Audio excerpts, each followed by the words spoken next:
joining. I'm excited to talk to you about Loop today and give you an introduction. I have no conflicts of interest to declare. However, I am, of course, talking about content that includes off-label recommendations about diabetes technology. So my learning objectives today are threefold. First of all, to describe the functionality and features of Loop, to be able to navigate the Loop app and Nightscout reports, and for you to be able to approach a visit with a family who is already using Loop or who is interested in Loop. I have tried to make this as practical and visual as possible to give you a rapid fire tour of Loop so you can feel more comfortable working with families who choose this technology. I also have a bunch of resource links at the end because there is a lot of content to cover, and I will share a PDF of my slides as well. So I want to start us off with a quote to remind us why this matters. And this is a quote from Amanda, who's the mom of a very active 10-year-old soccer boy and looper. And she said when she gave me this quote, March 2024 will be 1 year since we started using Loop. And honestly, I can't imagine life without Loop. What surprised me the most is Loop didn't just help with diabetes management and time in range. Loop decreased the mental burden of living with type 1 diabetes for our family. That alone is why we will continue to Loop.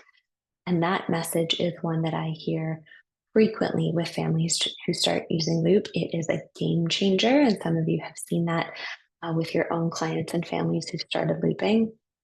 It really changes what it looks like to live with type 1. So let's talk about it. So first of all, what is Loop?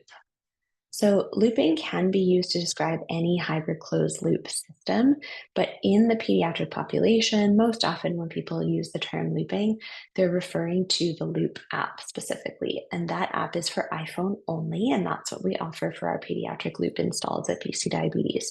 But just be aware there are other apps for iPhone as well as for Android that exist out there. So if a family is talking to you about looping, just clarify what they're referring to. But first, for today's talk, any reference to looping is specifically in regards to the Loop app for iPhone. So let's start with what devices you need. This image, of course, is in milligram per deciliter. You'll notice it's from the LoopDoc site, but we do have the millimole per liter version in Canada. So Loop is an open source automated insulin delivery app for iPhone, and it integrates with Apple Watch, which is optional. And at this point, you do still need the phone within proximity to the watch. The watch cannot operate independently out of range of the phone yet. So the app on the phone takes the place of the PDM and allows your CGM and pods to communicate. So the devices you need to Loop are a Dexcom, that can be a G6 or G7, an iPhone. The generation, of course, changes with time as software and operating systems update, but currently we're generally recommending an iPhone 10 or up at a minimum. And then Omnipod Dash pods. Now here I haven't shown a picture of a Riley link or an orange link. The Dash pods communicate in Bluetooth, so all of these devices can speak in the same language of Bluetooth directly with each other. It is possible to loop with the original Omnipod Eros pods, but that requires a translation of radio frequency into Bluetooth, and for that you need an orange link or Riley link device. So at this point, generally we don't recommend that. We recommend upgrading to the Dash so that you can loop with the Dash pods directly. Loop, as you know, is not Health Canada approved. It is open source and was developed through the work of volunteers in the type 1 community. Really individuals who live with type 1 or whose children have type 1. And I have a nice history of Loop, a link to a presentation that was really well done by Ben Mammon on my resource slide if you're interested in learning more about how Loop came to be. I will mention, however, that there is an organization called Tidepool that's a diabetes nonprofit, and they built and submitted Loop to the FDA in the US in the beginning of 2023 and did get it approved. So the same app that we're talking about today does have FDA approval. It just has not been submitted ever to Health Canada to date. So let's start at a high level with how the algorithm works. So Loop still uses your typical pump settings, which are, of course, your basal rates, carb ratios, insulin sensitivity factor. And I think of it as Loop is operating with these as its baseline still. So the experience in terms of carb counting, pre-bolusing, all of those habits and pieces that go into the day-to-day management of diabetes, in terms of bolus practices, those will still be very similar. So the user will enter the carbs. Loop will recommend a bolus. There are some nuances in terms of the bolus features, which we'll come back to. But overall, that experience is fairly similar. The major difference is the automation. So compared to a conventional pump, now you have an algorithm providing automatic insulin delivery, which means adjustments in the background based on a glucose prediction. The Loop's algorithm for adjusting insulin delivery is oriented around a blood glucose prediction, and that prediction is actually 6 hours into the future, which I'll show you in a moment. So every 5 minutes, when the Dexcom provides updated information, Loop is generating a new prediction, and both the bolus recommendations and temporary basal rate adjustments are set based on this predicted glucose. So if Loop predicts you are going to end up above your target, it is allowed to deliver in the algorithm that we generally use, which is called automatic bolus. Loop is allowed to deliver an automatic bolus. So that can be as often as every 5 minutes each time Loop does that math.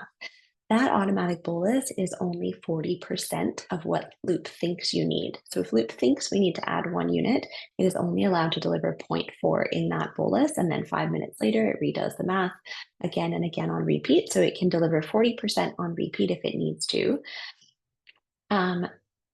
If it predicts you will be below your target, it will start reducing or suspending the basal entirely until that prediction changes. So that's how the algorithm is generally operating in the background. A couple of important pieces to know are, first of all, Loop does not learn.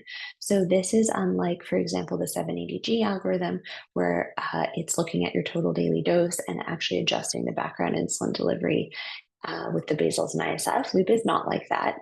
The basal rates, carb ratios, ISF are all programmed by the user, and they do need to be adjusted if patterns are noticed. And then Loop is allowed to operate with its automation basically as a buffer up or down from what those baseline settings are set at.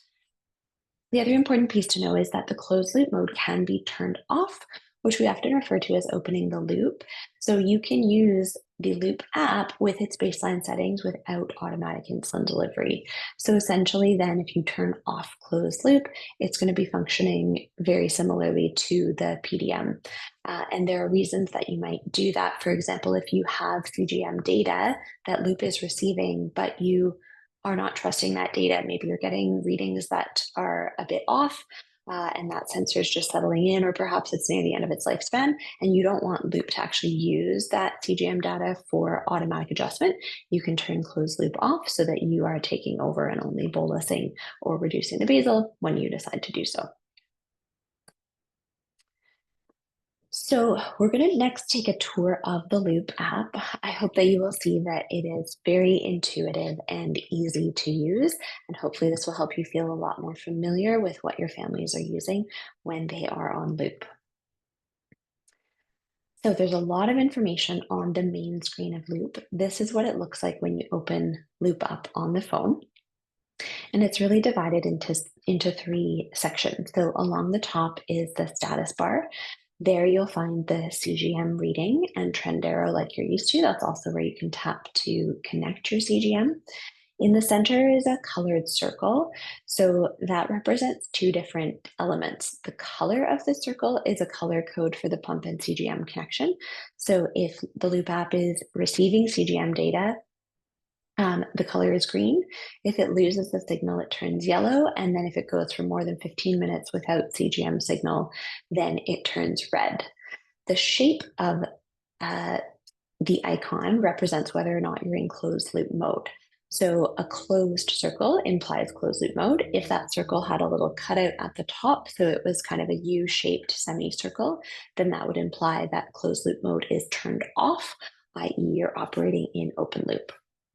Then on the top right is some insulin information. So there's a representation of the basal rate, whether it is running up or down from its baseline. So that's reflected by here in the -1 units that was running lower than the scheduled basal rate. And then the pod icon there is giving you giving you a visual representation of the amount of insulin remaining in the reservoir. And that's also where you can tap to change your pod and see a whole bunch more pump options.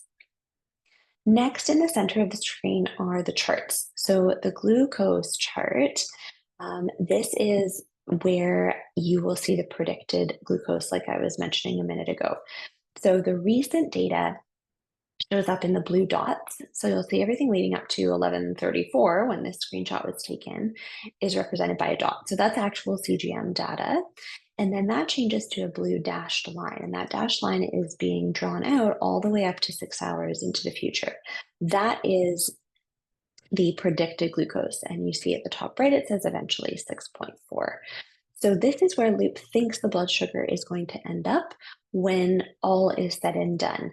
And it's calculating that prediction based on a number of factors. It's looking at your insulin on board, your carbs on board, and what type of carbs you've told Loop those are, which I'll come back to, as well as your background settings and your recent CGM readings, what the rate of change has been. And it's using all that to predict the glucose curve out into the future. And then based on that predicted eventual glucose, it makes a decision about what to do with the insulin. So that's where if it thinks you need more insulin, it's allowed to do automatic bolus. If it thinks you need less insulin, it will start to reduce the basal. In the center of the screen are the insulin charts. So the active insulin chart is showing an exponential decay curve as the insulin wears off. And Loop will represent active insulin as a combination of the net insulin on board from both temporary basals and bolus delivery. So active insulin on board can either be positive or negative. For example, if you have a negative temp basal and you have no additional insulin on board remaining from your last bolus, then this would actually show up as a negative IOB. And that active insulin is displayed on the top right of this graph, and that will update every time Loop issues a command to the pump. The insulin delivery graph is representing basal and bolus delivery. So the inverted orange triangles are any boluses, whether the user entered them or whether Loop delivered an automatic bolus.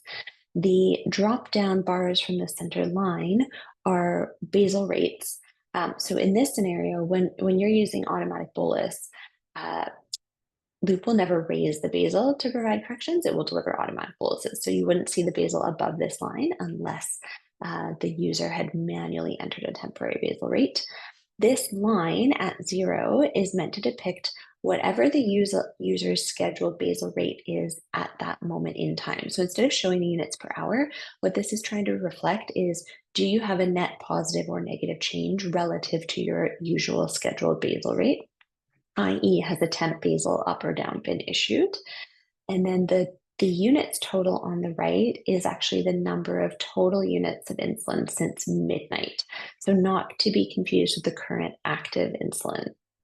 Then on the bottom are the active carbs. So Loop is unique in this way that that the algorithm really considers this concept of active carbohydrates. So not only does it look at insulin on board, but it's looking at carbs on board, which makes it very important to announce carbs to Loop if you are consuming carbs, so that Loop knows they're on board and can consider them in terms of when it thinks the carbs will be wearing off and how they will impact the glucose readings as a result. Along the bottom is the toolbar, and I'm going to take you through that separately over the following slides. So first of all, on the bottom left is the meal entry icon. So this is what is used if you are going to bolus for carbs. If you can't see it, it's pretty small. It's a little fork and knife and plate in the center. When you tap on that, you will see the add carb entry screen. And there the user can enter the number of grams of carbs. It will pre-populate with the current timestamp. You select a food type, which I'm going to explain in a bit more detail, and an absorption time will populate by default, or you can customize that. When you hit the blue continue, once that information is filled in, then it will show you the meal bolus summary screen here on the far right. It shows you how many carbs you've entered and a depiction of what the predicted glucose is going to be if that bolus is delivered. And then you can go ahead and save and deliver that recommended bolus. There is an update that just happened very recently that I don't have in these slides, which is that now in this add carb entry screen, there's actually a nice new feature called favorite foods. So below this continue button, there's an option that shows up for favorite foods. So you can actually go through this adding a carb entry, choose your food type, choose your absorption time, and save it as a favorite.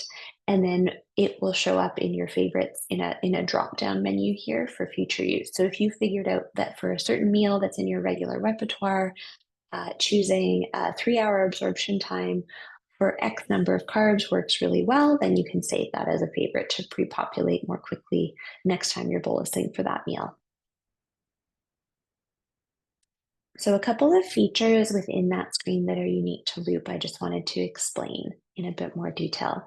So first of all is the timestamp. So when a user goes to add a carb entry, it will populate the current time at that moment. However, you can tap on that time or use the plus minus, but if you tap on it, it will pop open this toggle bar so that you can scroll the time backwards or forwards to a limited degree. So mainly where this comes into play is for two reasons. One is if you do bolus late, so this is great for teens, for example, if they forget to bolus and then they realize when you get a high alert, oh, I forgot to enter those carbs.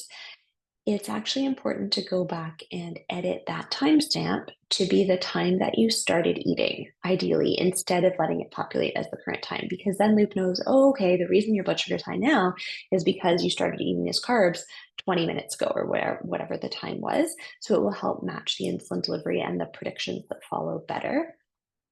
Another way this can be really useful is for an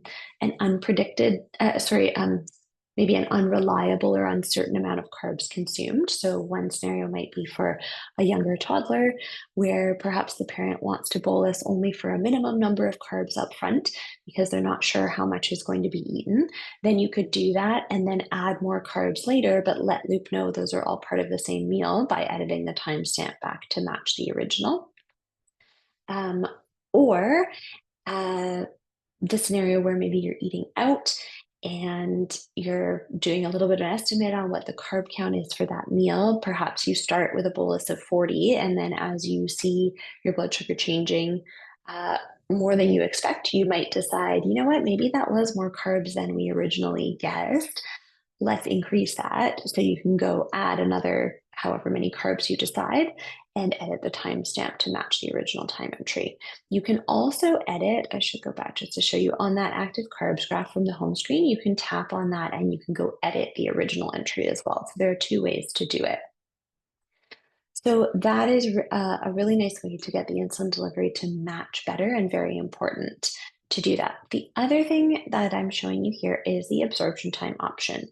So this is a way of representing the glycemic index to Loop. So it sort of takes the place of past practices of a split bolus or an extended bolus. So instead of that, what you do is you let Loop know a rough guide of what type of food it is you're eating. So the lollipop is a half-hour absorption time, taco is 3 hours, pizza is 5 hours, and these are just pre-populated defaults, but you can tap on the fork and knife icon and it will pop open a library of emojis, one library for fast, and then if you swipe through, there is a selection of options for medium absorbing, which is 3 hours, and then a selection of options for 5-hour or slow absorbing.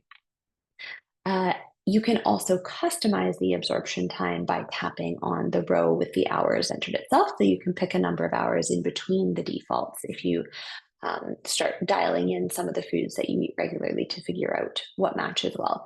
So the idea here is that you're letting Loop know, hey, this is a really quick acting carb by itself. That's the lollipop icon, or this is kind of a mixed meal, should be fairly average in terms of how quickly I absorb it and how quickly it wears off, or this is something really slow and I don't want all the insulin up front or my blood sugar might go low.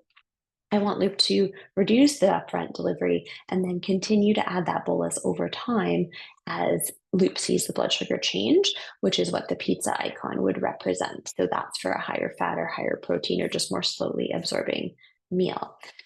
So when you've picked your food type, then just in this example, I had scrolled over to the slow screen and changed the icon to a hamburger, and then it changed the absorption time to 5 hours.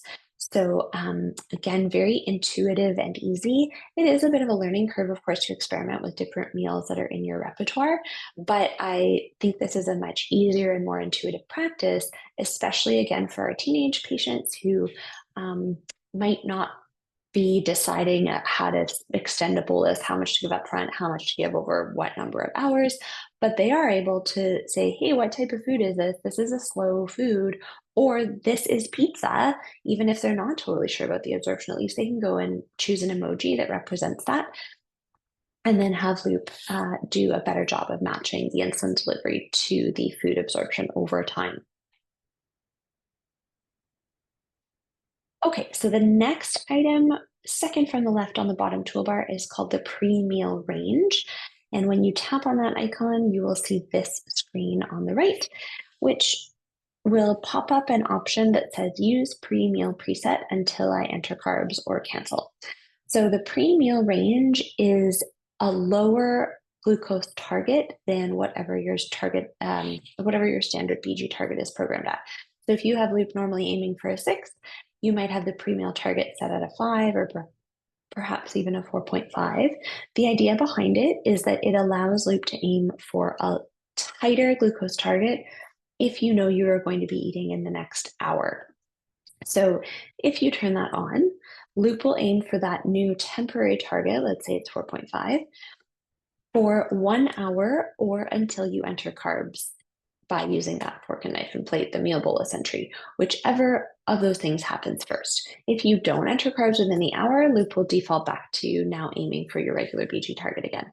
So it can be especially helpful in the mornings or before meals where you know it's something that's going to really spike you quickly. Getting that target a little bit tighter before you start just helps get your baseline lower before you start the meal. So it's not a pre-bolus for the carbs. It's just helping Loop it's helping you allow Loop to aim for a tighter BG to start off with. In reality, I will say this is probably the least often used feature of Loop. Um, and personally, I would say seeing it play out, I think it's much more important still to pre-bolus for the meal than to use the pre-meal range. And realistically, how practical is it for most scenarios to now make a decision an hour in advance about your eating time when it's challenging enough to pre-bolus for the food itself closer to when you know it's going to be ready or eaten. So it's a tool, it's available there. But if I have to choose, I would focus on pre-bolusing for carbs ahead of trying to remember to use this pre-meal range. The next icon is in the center. It's a double inverted orange triangle. That is the bolus tool for correction boluses. So if you're going in and bolusing for carbs, you're still going to use that fork knife plate icon on the left-hand side.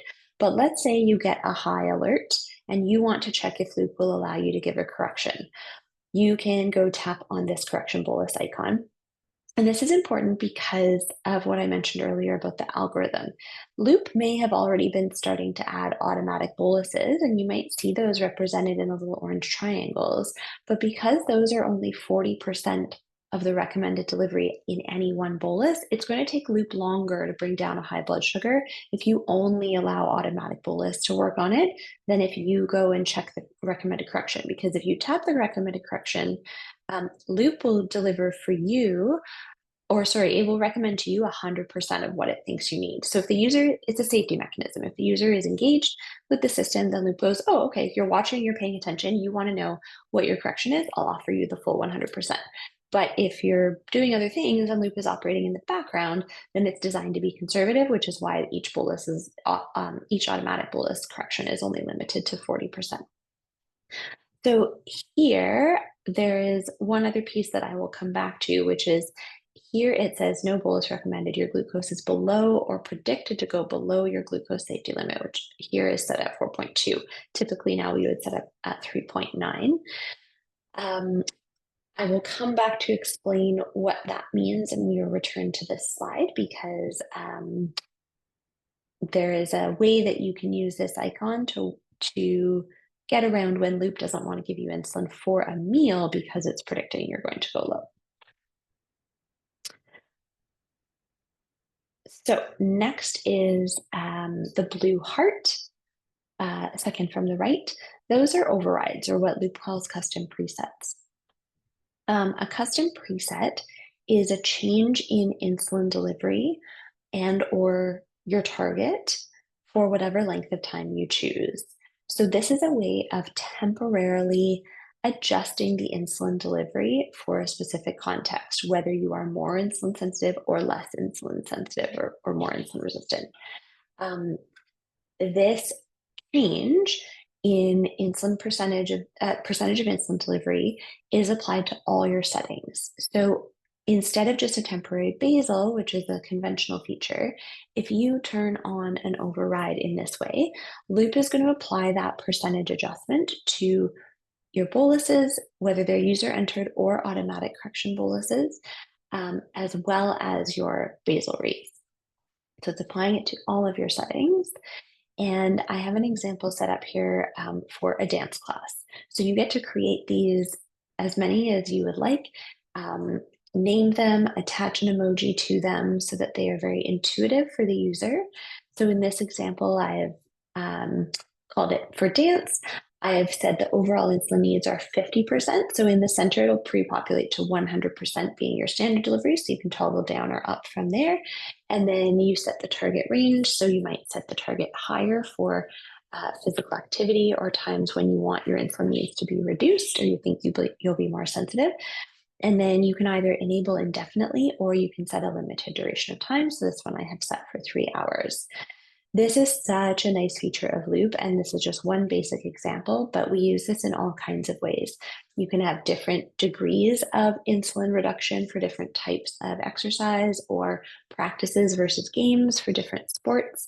I will use this for overnights. For example, maybe you have a tournament weekend and you have a preset that works for during the game, but then you want a different override for the overnight to prevent delayed lows. So maybe you have an overnight afterburn preset that's set at 80% delivery with a target of 7 when perhaps your usual overnight target is 5.5 or 6.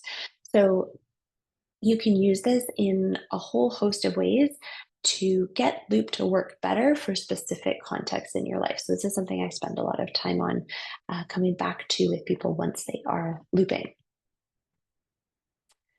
Then finally on the bottom right, the settings gear will take you into this page you see here. So first of all, at the top is the closed loop toggle. So that's what I was mentioning earlier, where you can turn closed loop on or off. Below that, the dosing strategy is in reference to automatic bolus, like I mentioned. So the alternative option that's in here, if you tap on it, is temporary basal. That is the older version of Loop, the algorithm before automatic bolus came to be. So in that previous algorithm, Loop would raise or lower the basal for adjustments. It would not deliver an automatic bolus. So we generally would default to using automatic bolus for most people now. Down here in the therapy settings, I'm going to show you in a moment. I just wanted to mention below that here in my Loop app, I have an insulin pump simulator set up since I don't live with type 1. So this allows me to use the app and make demonstrations, but here is where you would see your Omnipod set up, and then the sensor below that, and then I just have this arrow to indicate that if you scroll down, there are other options, including where you would enter your Nightscout information. So if you go to someone's Nightscout account, which I'm going to teach you about in a minute, and you don't see the insulin delivery information there, then you need to ask them to go check in that Nightscout section under the settings to see if their Nightscout username and password, URL and password are actually entered there correctly, so that Loop should be syncing the information to Nightscout. All right, then I wanted to come back to the therapy settings because that is where you are going to find most of the things that you're familiar with in terms of insulin pump settings and a few other unique ones to Loop. So these are the usual settings that you can adjust. The nice thing is Loop has little descriptions in there So if you tap on therapy settings, it opens this screen, and if you scroll down, the rest of it looks like what's on the right here. So a couple things I wanted to explain. The glucose safety limit, I mentioned a few slides back. So the glucose safety limit is a parameter whereby Loop will only deliver insulin if you are predicted to be above that cutoff in the next 3 hours. So in this example, it's set at 4.2. So that means if Loop's predicted glucose shows that the blood sugar will be below 4.2 anytime in the next 3 hours, it will suspend the delivery of basal, and it will not allow a bolus of insulin to be delivered, even if that's for lots of carbs. And the reason for that is Loop really wants to avoid lows at all costs. That is foundationally how the algorithm is designed. So what you will see, for example, let me bring you back to here. So this example was using the correction bolus icon, but imagine if a user had gone into the meal bolus and their bolus summary screen looked like this, and it was showing that the predicted glucose was going to be below their target, or below their glucose safety limit. It will say no bolus recommended. So people can find that a bit confusing if they don't know what this setting is or that it's in existence, because sometimes people will say, oh, I don't understand why Loop sometimes will give me no insulin for my meal, even though I'm eating maybe 60 grams of carbs. So that's because Loop is predicting below the glucose safety limit sometime in the next 3 hours. So what will happen is this screen would say save and deliver 0 if you were trying to enter carbs. And if you do nothing else, if you enter carbs and you give 0 units, what Loop is going to do is start to deliver the insulin for those carbs through the automatic bolus mechanism once the blood glucose prediction starts to change. So you technically don't have to do anything other than tell Loop, I'm eating these 60 grams, and let Loop start to catch up as the CGM line changes. However, I will say that for a lot of foods, because of that 40% limitation in each of the automatic boluses, that ends up being too slow. So it takes too long for Loop to actually deliver all of the insulin you need for those carbs. So this is where this double inverted triangle comes in handy. So if you bolus for carbs and Loop says, nope, 0 units, then okay, you save the carbs, you've logged them as happening now, you've delivered 0 units. What the user can do is go back to tap on this double inverted triangle to check to see if Loop will recommend the rest of the insulin as soon as the prediction has started to change, because it's through there. And it's a bit confusing because it's not really a correction bolus then. It's a bolus for carbs that are already on board. So the system knows there are carbs on board that have not yet had insulin delivered to account for them, but it doesn't want to give that insulin until the prediction is not below the glucose safety limit. So you can generally go in and tap that icon once the prediction is changed to deliver the rest of what Loop thinks is recommended for those carbs. So at least then you can get the insulin in faster than if you wait for Loop to deliver it through all of the automatic boluses. So I just wanted to mention that piece. Back to the therapy settings. So that's what the glucose safety limit means. The correction range is your BG target. It's just different language. We would typically set that as a single target. So in this case, 5.6 to 5.6. If you set a broader range, Loop will aim for the center. And so we find generally for a few reasons with the algorithm, it works better to just pick a single number and have both ends of the range at that number. Pre-meal range we talked about earlier, and then carb ratios, basals are as expected. You can add multiple times, of course, if you like, and have different ratios and basals and insulin sensitivities at each of them. And then the delivery limits, max basal, max bolus. So that's all pretty intuitive. So next, let's move on to Nightscout. All right, so Nightscout is an open source cloud-based application that displays CGM and insulin delivery data in real time, and it can generate reports. So again, this was created by the DIY community, and this is what people will use when they're using Loop, because this is what Loop integrates with. The reports are actually very similar to what you're used to looking at if you're familiar with Gluco, and especially if you're used to looking at the day-to-day, on Gluco, it's called the week view, where you're seeing one day at a time. There's a very similar display I'll show you on Nightscout. So I'll take you through it so you know where to look. First of all, how do I access it? So every user will have a unique URL, and all you need to do is type that into a browser. So this is just all browser-based. You don't need to install anything. You don't need to sign up for an account as a healthcare provider or anything like that. You just type their URL into your browser. Their site will be read-only by default, so don't worry, because it looks a bit unfamiliar when people first go to it because you land on the live screen. And sometimes that can throw people off because it looks so unfamiliar. So don't worry, you can't break it. It's read only. And what the URL will look like depends on whether they built their Nightscout themselves or if BC Diabetes built it for them. So if it's through our clinic, their Nightscout will have a 5-digit ID code .cgm.bcdiabetes.ca. If they built it themselves, usually it would say their name.herokuapp.com. So those are both Nightscout URLs. The URL, you will get it either by your client providing it to you, or if it's a BC Diabetes client and you're receiving a copy of our consult notes, the URL is templated into our consult letters. Look for this image of the time and range and AGP, and then just above that, you should see a statement that I've pasted here that says so-and-so's name, live CGM feed can be viewed at, and then the URL is listed. And then if you add /report to the end, individual days may be viewed. You can also click on the menu link, which I'll show you. So let's go find the reports. So this is what I meant by when you click on their URL, it will take you to this screen. This is the live Nightscout view. So in real time, every time Loop sends an update to Nightscout, you can see what's happening on this screen. And as a healthcare provider, you're not really going to use this screen very much. This is more for real time knowledge for parents when their child is not with them. But what you will want to do is click on that little hamburger menu on the top right hand corner. It's going to pop open a window that looks like this. You can ignore everything else except where it says reports at the very top. That is what you will click on. Oh, by the way, if you get an alert, because this screen is real-time information, it also has alert settings.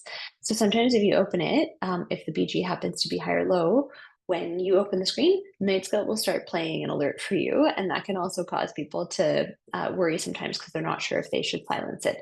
So the answer is yes, you can silence it. If you click on the glucose reading, it will give you the option to silence the alert. And when you do that, it's silencing on your computer only. So don't worry, the person who's using Loop is still getting the alert themselves, as are the parents or any other user who's logged into this Nightscout view. All right, so when you go into reports, it will look like this. I generally work my way from right to left, so I'll show you the main tabs that I find are the most helpful. So first of all, I click on profiles, and when you do that, you need to first select your time interval. So I would typically use the last 2 weeks. Have a glance at the target BG range. Typically, it would be set at 3.9 to 10 like standard, but they might have set it as something different. So just have a peek at that and edit it if you'd like, and then click show. When you click show, it is going to populate their settings, as you can see here. So it doesn't show you all of the therapy settings in Loop, but it does display the basics, the carb ratio, ISF basals, and target ranges, which Loop calls correction range, you'll remember in the therapy settings. Okay, so that's where you first start. So I like to look there to wrap my head around what their current settings are. Then I jump over to the percentile chart, which really is your standard AGP view. I don't need to explain that to this audience, but that's a nice place to get your bird's eye view.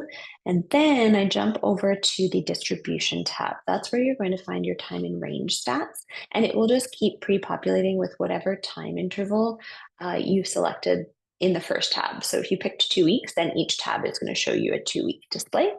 So here, what I generally would be looking at is mostly just this percent of readings column for the percent below, in, and above target. And then you can also see your estimated A1C on the bottom right here. Then I move over into the daily stats tab, and this looks really small and busy, but really what I'm looking at is this no low, normal, high columns and the pie graphs. And the only reason I really look at this screen is at a glance, I like the fact that I can see visually if there were a few days, like in this example, where there were more lows on these days. So there were a few days that were bigger outliers to the overall 14-day stat. So often you'll see people might have much higher time in range on multiple days, and there were just a few days that were skewing the data, which gives you an opportunity to dive a bit deeper into why that might have been, or if that was just CGM errors and poor quality data. So it helps you just explore the data a little bit more and know what to ask about. And then finally, I end on the day-to-day view. You do have to click show again when you're in this view, and then it will populate a reverse chronological display. Very similar to the week view report on Gluco. It's showing you a midnight to midnight view with the time in range shaded in green, the CGM modulation above the insulin delivery. It is not showing you the actual basal rates here. It is just showing you a depiction of changes in basal, because you'll see the y-axis is just glucose, there's no axis for units. So shaded light blue is basal delivery, dark blue diagonals is bolus delivery. Larger boluses will show up as taller columns, of course. So then all the very, very small blue diagonal indicators are typically automatic boluses, or if it's a little bit bigger, it might have been a user entered correction. And then carb entries are shown as a red column here with the number of grams of carbs, the emoji that was selected, and the absorption time that went along with it. If you scroll all the way to the bottom of this screen, you will see the average total daily dose along with some other stats. I do want to mention, don't get hung up on the basal bolus split. That really sort of conventional pump thinking goes totally out the window when you're on an automatic insulin delivery system, particularly when it's an automatic bolus algorithm, because now Loop is using automatic boluses wherever it needs to, including overnight, which is effectively contributing to your basal requirements if you're getting automatic boluses overnight just to stay in range. So looking at the bolus distribution, it is not really a helpful parameter anymore when it comes to this system. I really look at what is working, not what do the percentages reflect. And then, the other thing you can see here is if custom presets are turned on or off. This example, there were a whole bunch of them turned on in shorter lengths of time, so Nightscout can't parse out the words to display it to you, but this one says target 6.5. So that's just an example where this person turned on the preset called target 6.5 somewhere in this window of time. So you can see if people are using those custom presets. Okay, so that is how to walk through Nightscout. In the interest of time, we're not doing cases today, but I do have a link to another presentation that was done by one of our diabetes technology fellows. And she does review some Loop cases and gets a bit more into examples and what adjustments to consider with those examples. So I have a link to that later on in my talk. So the reason I don't want to spend any more time on cases is because I wanted to make sure we had enough time to go through circling back to what you might do in terms of the approach to the visit, of things to ask about with people who are using Loop. Now that you have an idea of what is in the app, some informed conversation that you can have with your clients and with families who are considering Loop. So you don't need to do all this every time or dive this deep, but this is a bit of a framework. And here's an overview of my approach to a Loop follow-up. So when I'm seeing someone back on Loop for the first time, or at future visits, this is kind of generally the framework I use. So I like to review their Nightscout before I actually start the visit, partly because I think my brain just processes that data better with a couple minutes of silence before I'm engaged in conversation. And I find it helps inform the questions I might ask if I've noticed some things on Nightscout that are worth exploring. So that's my personal practice. And then when I'm chatting with them, I get into, first of all, what their experience has been on a higher level. What are the highlights of Loop? What improvements has it made, not just to their blood sugars, but also quality of life? Are you sleeping more? What's happening overnight? Any challenges that they've identified so far, so we can try to troubleshoot those. I explore what level of independence the child is operating at. So who's doing what? Is the child using Loop? Is the parent using it? Or both? What has happened with school supervision or whatever degree that is? And are they starting to get comfortable with self-adjustment of their background settings? And then I go through tons of detail in terms of how they're using features and customizations, which we'll come back to. Then I tend to screen share Nightscout with them so that we can go through the reports together and correlate their experience with what we're seeing in the data. We'll update their therapy settings if we need to. And I always try to encourage people to take a screenshot of their therapy settings, because that's a great way to save those settings. As you saw on Nightscout, you don't have every single setting available there. So things like their glucose safety limit, but also just because it's very easy to do, to have a quick reference point to track when you've made a change to the settings. And because you can take a screenshot, you can save it to an album that you share as a family if other people are on Apple in the family, or at least text it to the parents so that it's available on someone else's phone if you had to reprogram the PDM or install Loop on a new phone or anything, or something happened to their phone, anything like that. So screenshots are good. And then I also check in on backup plans, which we'll come back to in the next slide.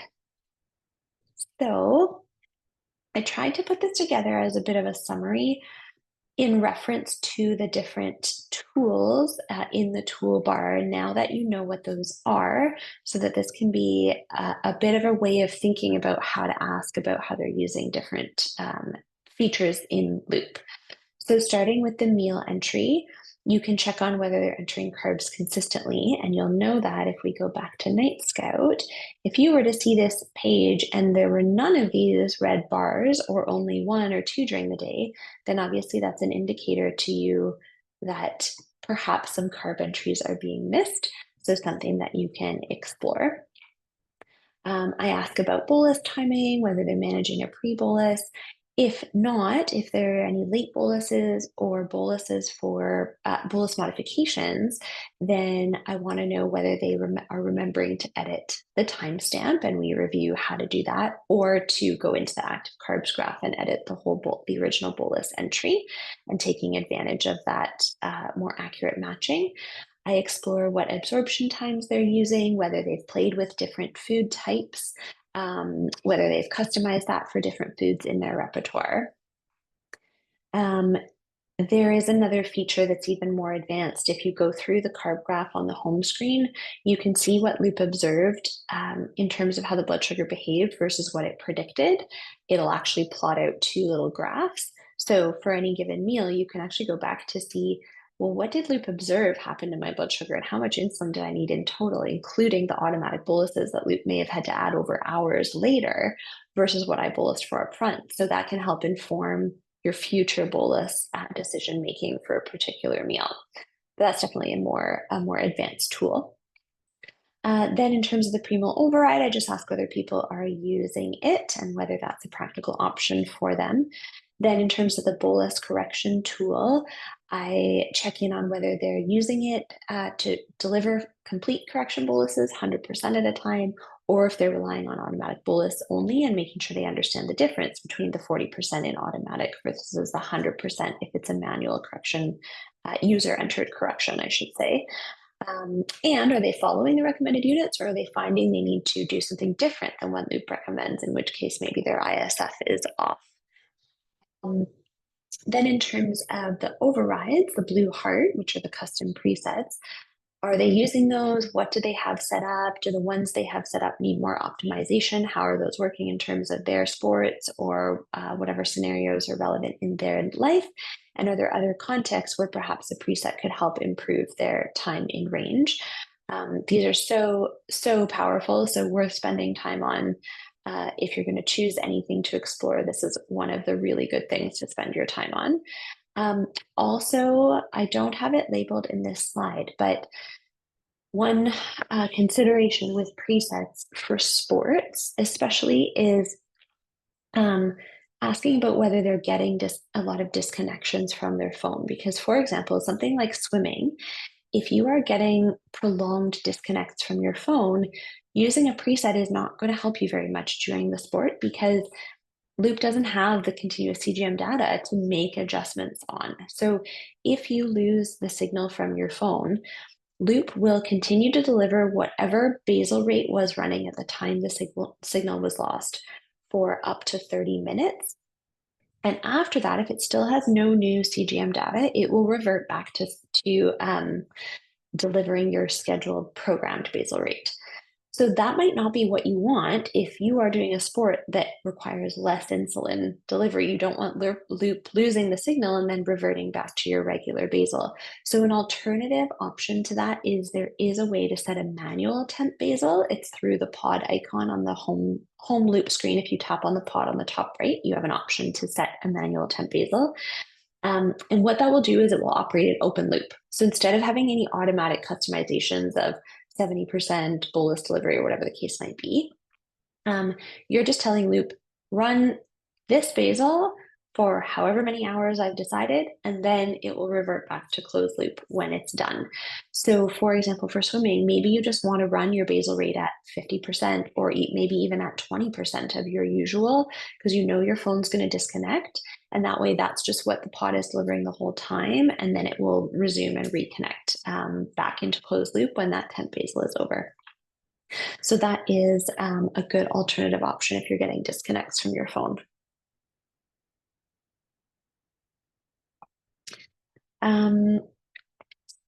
In terms of the settings, in the settings gear, within there, you can confirm that their dosing strategy is set to automatic bolus. If they had to reinstall Loop because something happened to their phone, it's possible they could accidentally turn on temp basal instead of automatic bolus. So you should see that in Nightscout that all those little automatic boluses are being delivered. And if not, that's worth checking in on. I ask about whether they've made any recent adjustments to their background settings.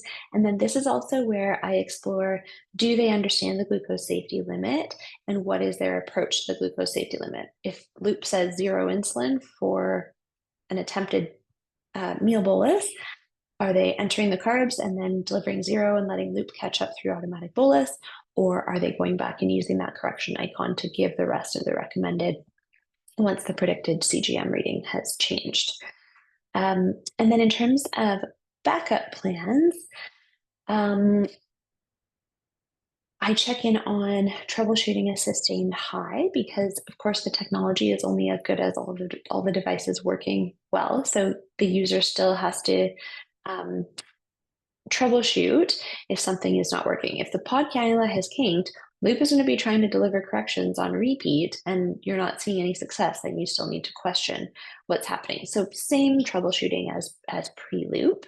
And then in addition to following your usual pump protocol, so checking for ketones, and then over here on the right, I've just got a couple reminders. So if the ketones are positive, you want to follow your usual protocol for ketones, changing the pod, giving a correction via pen or syringe, and using the ketone calculation formula, whichever one your site or your clinic uses to correct with additional insulin for ketones. Those all still apply.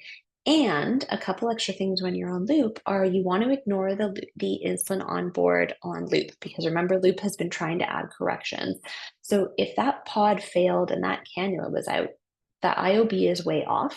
So the best approach is actually to turn off closed Loop for about 6 hours, because that's how long it takes for the algorithm to wash out all the insulin it thought was on board that is not accurate.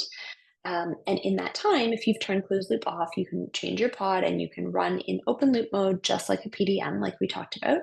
And then in addition, if you are correcting ketones with injections, you should log those injections in Loop.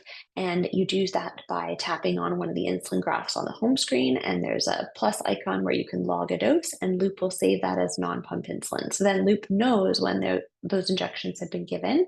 And when you resume closed loop a few hours later, it will know if any of that remaining insulin is still on board. I remind people that if their phone is lost or broken or something happens to it, you can always start a new pod with the PDM. So the PDM is still a part of your backup plan. And you would just need to go and update the settings, which is why it's good to know where to go to get the settings off of Nightscout and or to have screenshots saved. And then one final thing that I realized I didn't have in this table is about lows. So often people wonder about what to do with low treatments. And generally, the approach is the same as pre-loop, whereby you wouldn't announce carbs, you wouldn't bolus for carbs that you're using to treat a low with the PDM. So similarly, you're generally not announcing carbs into loop that you're using as a low treatment specifically. But a few things to remember are that generally you will need fewer carbs to treat a low because loop has already taken its foot off the gas and started the brake with the automatic insulin adjustments when it's predicting a low in advance. But if you do make it to low, you still need to treat that low with fast-acting carbs.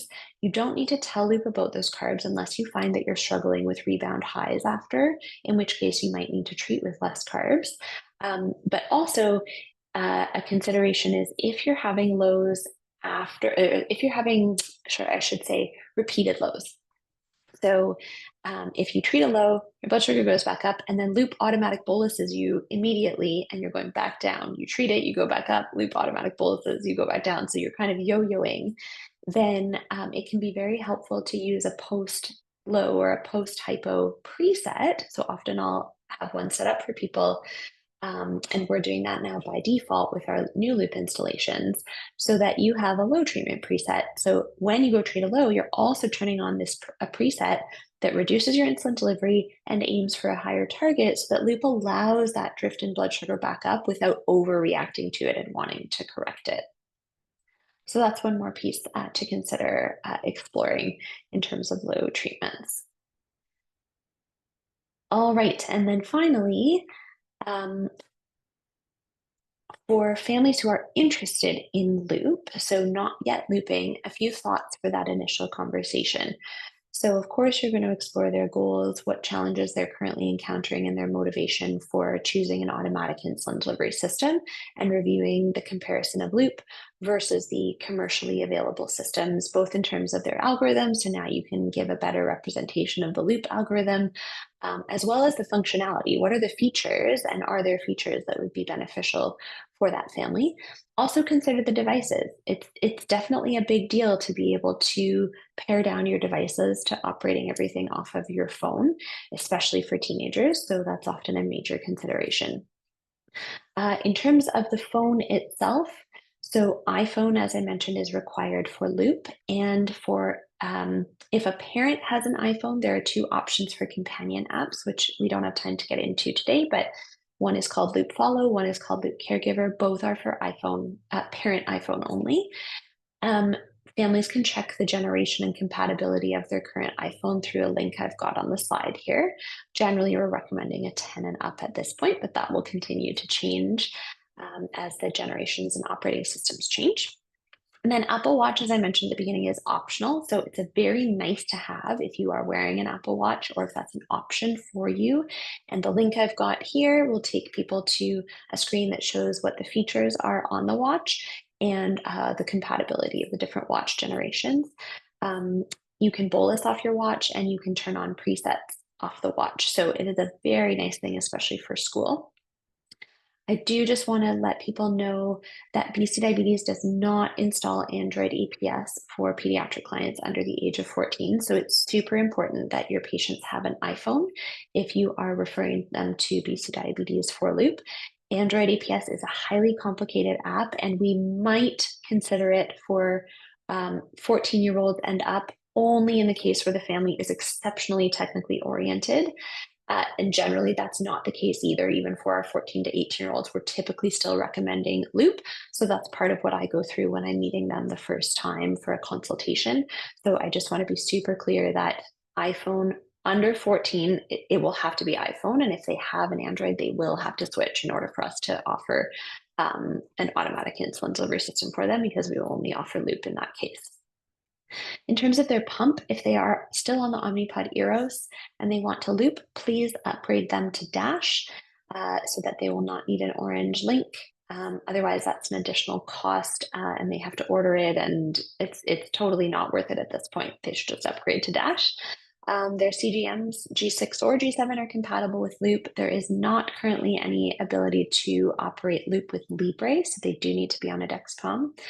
Any rapid insulin is fine, including Fiasp. Loop has all of those as options. And then in terms of school, consider the impact.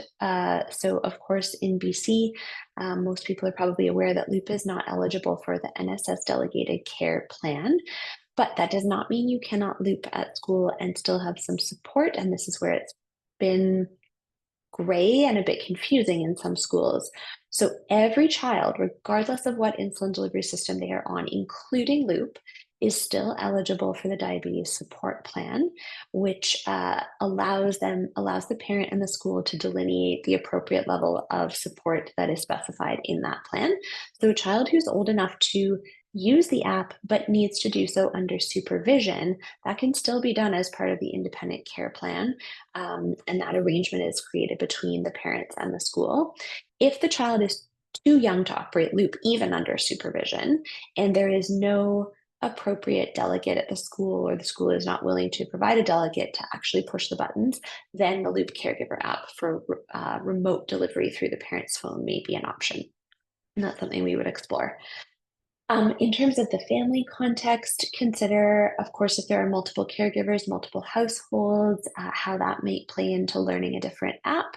I generally explore what the parents' occupations are and schedule in terms of both their background education and technology comfort, but also just getting an understanding of flexibility and ability to attend appointments and be reachable for tech troubleshooting when the child is at school. I like to make sure that people do have access to a home computer with a good internet connection, because I do a lot of screen sharing of those Nightscout reports. And consider if there's a language barrier. Obviously, it depends on the context. At BC Diabetes, we don't have interpreters because we're not part of a health authority clinic. So I would be very hesitant to install Loop for a family that has a substantial language barrier, just in terms of safety and wanting to make sure that the communication is super clear. In terms of resources, I have links for you on the next slide. So here, these will all be live links in the PDF slides that I will share. Loop Docs is the whole Loop documentation if people were building Loop themselves. Loop Tips is a nice site that's related but separate, that talks more about strategy. Our BC Diabetes Loop site and link to this handout has a whole bunch of information on it. The handout has a lot of links embedded within it about other Loop resources and about our clinic process. In terms of clinical resources, the Diabetes Canada DIY Automatic Insulin Delivery Position Statement and HCP User Guide are separate documents, both extremely well written, and I think an important read for healthcare providers, because the call is out there for us to educate ourselves and be able to have these conversations with families who are choosing to use open source systems, and there's a lot of data for those systems. So I think those are worth a read for sure. The Diabetotech courses are, this is a website that's done by an endocrinologist in Europe, and it's a beautiful site where she's created multiple courses online for different AID systems, including Loop. And then our diabetes technology fellow, Kate, who I mentioned earlier, here is a link to her open source AID talk for clinicians. It's partly on Loop and it's partly on a different AID system. But for Loop, in terms of the focus of today, there are some case reviews in there. So that's a great resource for clinicians. Loop and Learn is one of the main DIY Loop groups. Their website is excellent, and they have a lot of YouTube videos on different tips and tricks with respect to Loop. The history of looping link here is the presentation I referred to if you're interested. And then this open source APS link is to a BC Diabetes publication of our first 250 or so Loop starts with data on that. And then the school resources if those are needed in BC. But just a reminder on the statement on DIY looping in schools, and then a link to the diabetes support plan and the provincial standards expectations. So If the school is saying that the child does not qualify for any supervision or EA support at all because they're choosing to loop, that is not correct and does not align with the statement. So please redirect them to the diabetes support plan.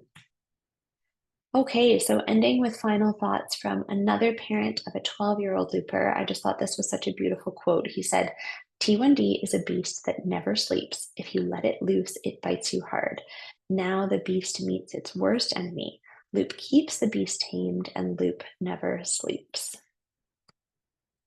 So that's it. Thank you so much for listening, and I hope that was a helpful overview of Loop.